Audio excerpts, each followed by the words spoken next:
Chapter 17 of the NASM CPT training certification, essentials of personal fitness training manual review. This here is going to be relating to the next progression after core training concepts, which is balance training concepts. So this is the next sequence in trying to develop your exercise programming. All right, so we're going to go through all of the main objectives here for why balance training, what's it good for, and then at the end we'll go through some of the exercises that you can use for this that are related to the book that are typically found in the appendix and everything like that. There's your learning objectives down there and to the left. All right, so let's just keep on moving through here. The best thing about balance is that, we have to think about two terms here: center of gravity and base of support. So basically it's understanding that if you keep your center of gravity within the base of support, you are more likely to be able to stay upright, balanced. You don't have to move very quickly. But the minute that you, just say you wanted to walk, the minute that you put your belly button in front of your base of support, that means you'll have to take a step forward because you're testing those limits of stability, as it says right there. So that's a way, walking really is a coordinated, unbalanced motion constantly because we're always dynamic in that nature. Okay. So we can classify balance into static balance, which is basically maintaining that base of support in a stationary position. All right, semi-dynamic, where we can basically, without ambulatory motion, so moving around like stepping, we can move within that base of support, just not changing the base of support. Okay. And then dynamic balance is truly being balanced while in the act of moving. Okay, so your base of support is always being manipulated. Like if you take a lunge in a sequence of walking lunges, you're dynamically trying to balance by keeping the hips squared, shoulders squared, head up, chest up, all of those cues.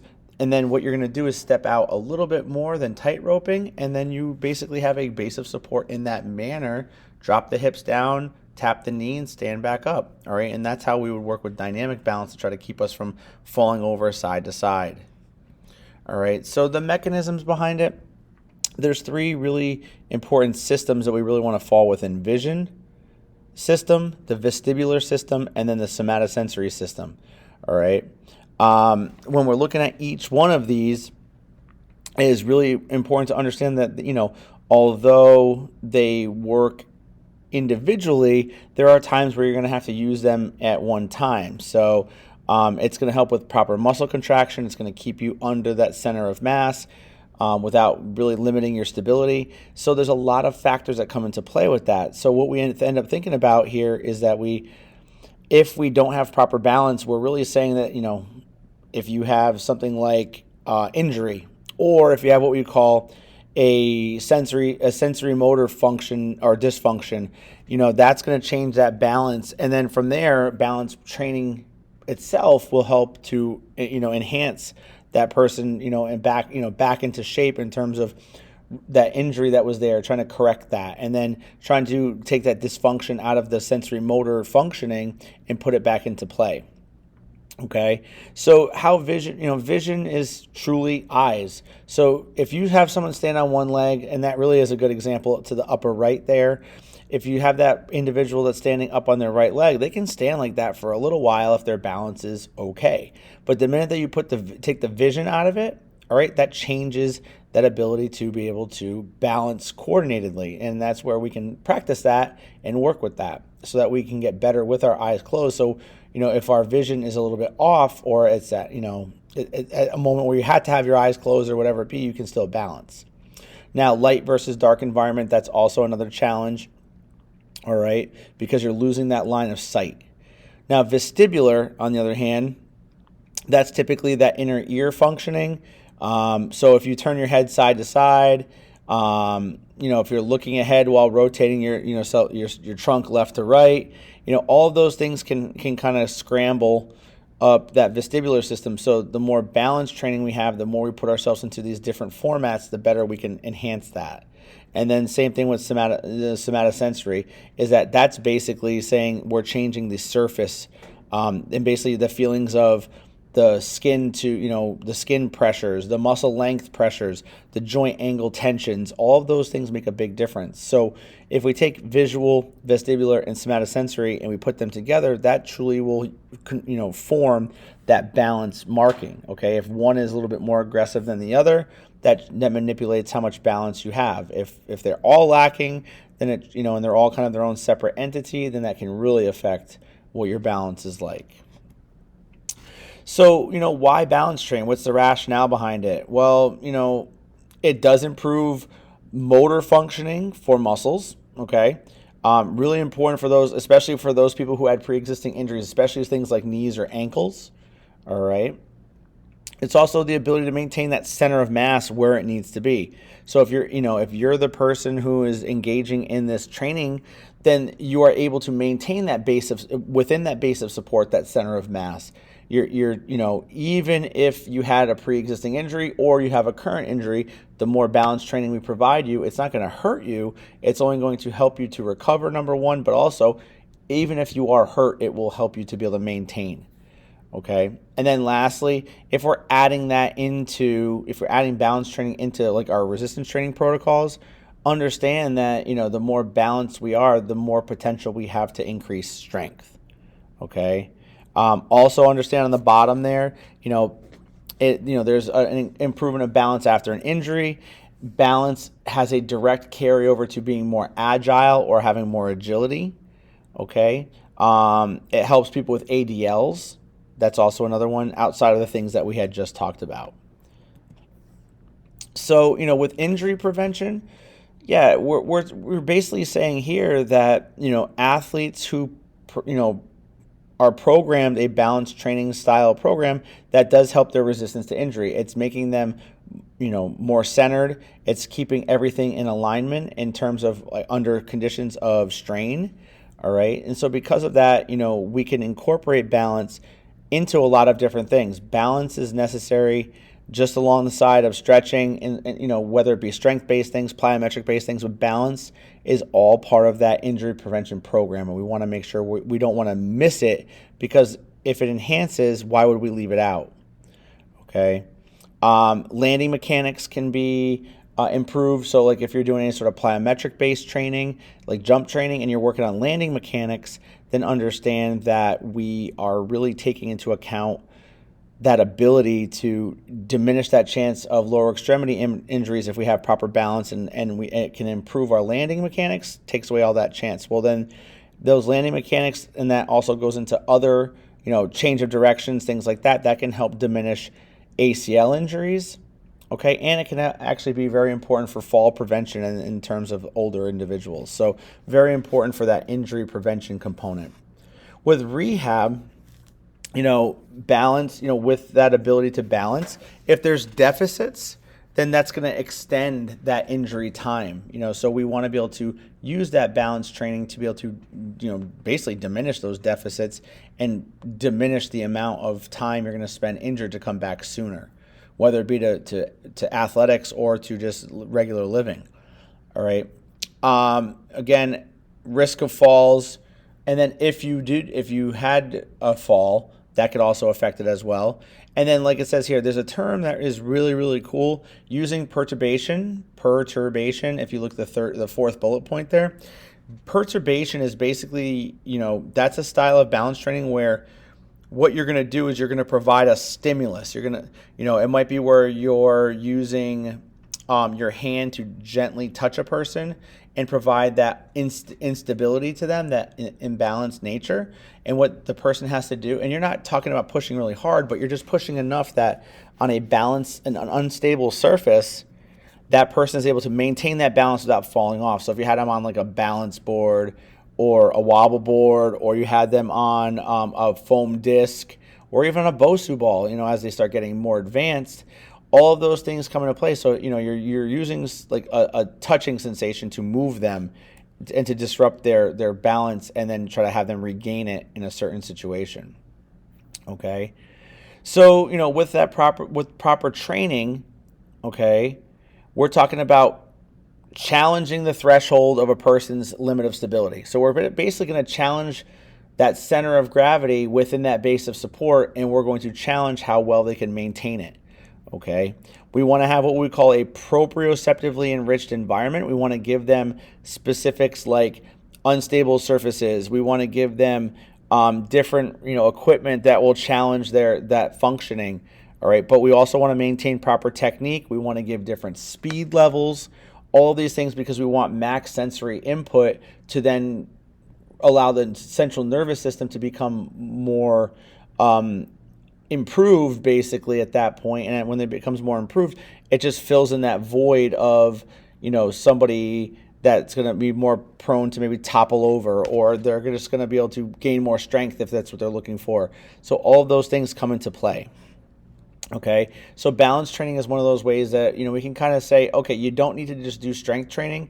Balance training can become really important for functional movement patterns, and it's really important for them to be challenged in that way because it will only improve, it will improve strength at that point. So guideline-wise, when we're going through everything, we want to think safe. We want to think of that progression from easy to hard, but follow those tasks, simple to complex, stable to unstable, static to dynamic, slow to fast, eyes open to eyes closed, known to unknown, and then single tasks to dual tasks. All right, those are your progressions. Those are, you're going to go from easy to moderate to hard. You're going to follow along those patterns. All right, so going from one extreme to another, but you're going to take your time moving through those and move through so that the client can adapt to whatever it is that you're trying to have them adapt to. Now, balance equipment wise, the proper progression there is floor to a balance beam to basically, if you take a foam roller that you'd use self-myofascial release on, cut it in half, that would be your half foam roller. A foam pad, okay? Foam pads come in different shapes and sizes. Balance discs come in many different formats, and then wobble boards, right? All of those are there for you, all right? Planes of motion going from sagittals to the transverse, to frontal to transverse. And then for our lower body, we want to think about two-leg stable, okay? So wide stance to a narrow stance, then to a tandem stance. Single leg stable, then move to a two-leg unstable, and then finish it off with single leg unstable. And that's your proper progression for that as well. And then lastly, that perturbation we talked about, mild to moderate. Okay, we want to move from mild to moderate. We want to go from a gentle, directional push to gentle pushes in multiple directions. So moderate, although we're not talking about pushing very hard, we're talking about multi-dimensional to provide, or multi-directional to provide that multi-dimensional support in all three planes of motion. So therefore, what are we going to end up doing here? We're going to end up moving through and progressing them so that the surfaces are on point, the visual conditions are there, and our body positions or movements are always there. All right, and we're going to progress and regress them accordingly to how they're doing. Because if they can't handle a certain step up, like if they're advancing into something, then we want to challenge them in a different way on that level below, but keep working with them until they can progress to that next one. We don't want to move them up if they don't need to be. All right. Surfaces will change that difficulty. So, going from one extreme to another, so a half foam roller to a foam pad might be a big transition for them, but they have to become accustomed to it. The good thing is they're all low to the ground, so it would provide less of an injury risk. Okay. But make sure that we're only changing one variable at a time. Don't give somebody a step up in a surface change, but also give them higher levels of perturbation. That wouldn't make sense because it's too much of a stimulus overload. Okay, so it's one change at a time, no matter what these changes are. So if they went from two-leg stable to single leg stable, have them work within single leg stable, but understand that, they need to be able to go from, you don't want to change the dynamic of it by giving a different piece of equipment or the like. Okay. So there's your progressions. We'll talk about each of these. So tandem stances to single leg balance, balance reach, internal, external rotation, lifts and chops, and so on. All right, these are the ones that we're going to go through in a couple of minutes here so that we can see what each one of these is like. But that's your list of your progressions from your first one. Now, again, each one has its own specific way of doing it, so you have to make sure you practice them to understand which is doing what and in what direction. So balance training number 2, again, getting more dynamic with that fuller range of motion, dynamic, eccentric, concentric, whereas this is more entry level, more static. All right, single leg squat touchdowns, single leg Romanian deadlifts, multi-planar step-ups to balance or lunge to balance. And then the third one is going to be more of that deceleration, All right, so it's going to be a little bit more progressed to control you in that, to go from a dynamic state to a stationary controlled position at the end so that you could feel what it's like to decelerate the body. Okay, and then just like everything else, we've worked within the five kinetic chain checkpoints, looking for that head, the shoulders, the lumbopelvic hip complex, the knees, and the foot and ankle all to be in the correct positioning there. Okay, so the feet pointing straight ahead, the knees in line with the second and third toe, the hips, they want to be level and in neutral position. We don't want one more elevated than the other. Shoulders want to be neutral, and then that cervical spine is neutral. They say chin tucked, but you don't want to think about putting your chin all the way to your chest. That's a little aggressive on that cervical spine. So just understand chin tuck is just that neutral spine position. The chin's a little bit lower than you might think. Okay? So with that, let's kind of go over to the balance exercise components here.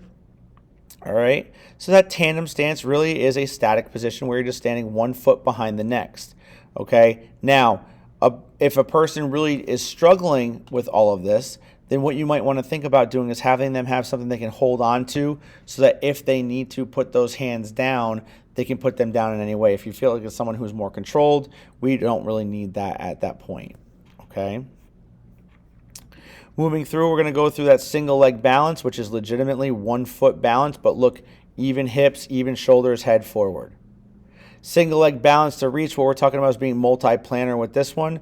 You can, reach out the leg to the side in that frontal plane, forward in the sagittal plane, and then rotate that, from basically that forward facing position right out in front of you to wrap it around to the side so that we're rotating in the transverse plane. Moving on to our single leg hip rotations, you can see here that this person is rotating, so a little bit more external rotation, and then you'll go back to center, which would be internal rotation. Single leg lift and chops, so we're going to actually be on that one leg, rotating through, okay? Rotating through, I'll kind of diminish this a little bit so you can see it a little bit more fully, but going from that low to that high position, okay? Moving from that high to low, but you're not moving the leg at all. You're staying in that stable one leg position. So single leg arm and leg motion, this is going to be where now we're working on that dynamic but stable, okay, that second set of progression. So basically you're almost doing like a single leg bird dog in some sort of way because you're moving opposite arm, opposite leg. Single leg windmills. If you look here, what you're doing is you're basically rotating that trunk, going back and forth between the two sides, like you're almost like that propeller of a windmill. Okay. Single leg throws and catches. This is a little bit more aggressive where you can, again, we can start with 2 foot stable and move to single leg, which is the main thing. Now, a person who is, has a hard time with balance might need to be 2 foot planted. But right here, we want to think about catching because this is almost like a way that we can use passive perturbation. We don't have to directly touch them, but when that ball is coming toward them, it changes the direction of where they're going to be going, so they have to adjust to that. There's that single leg squat where you're actually going to, more so than touching down in front of you, we want to think about kicking the hips back, okay, and really getting into a true single leg squat, similar to kind of like what you would do for the assessment, but a little bit more aggressive in the squatted position, and the leg stays out in front of you for balance.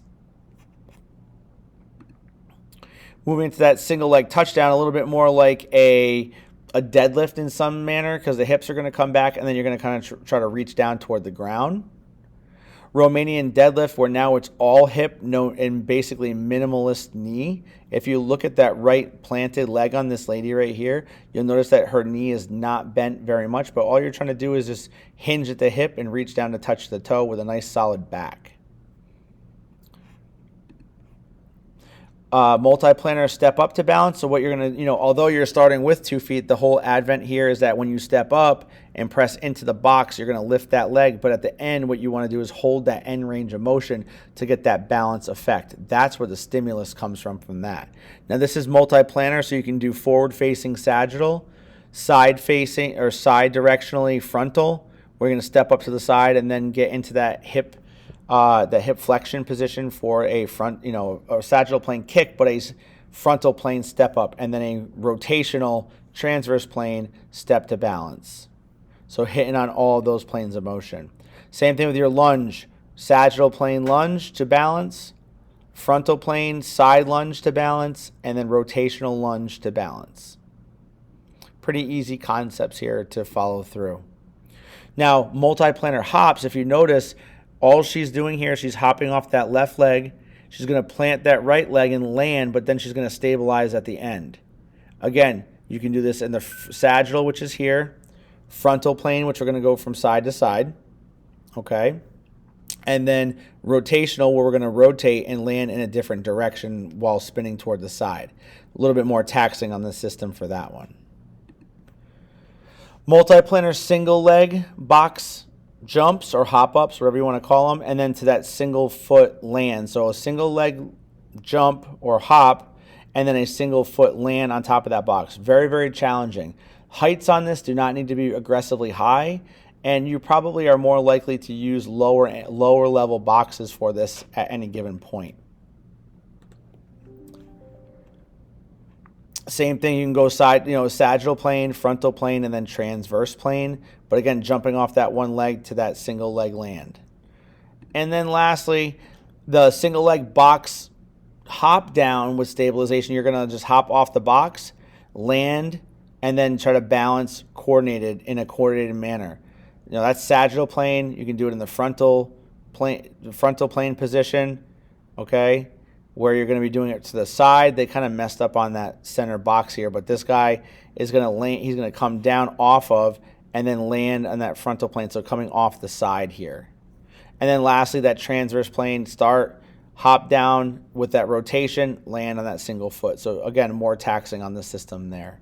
So those are all of the exercises that come with our balance training. So you can progress these in any way you want to.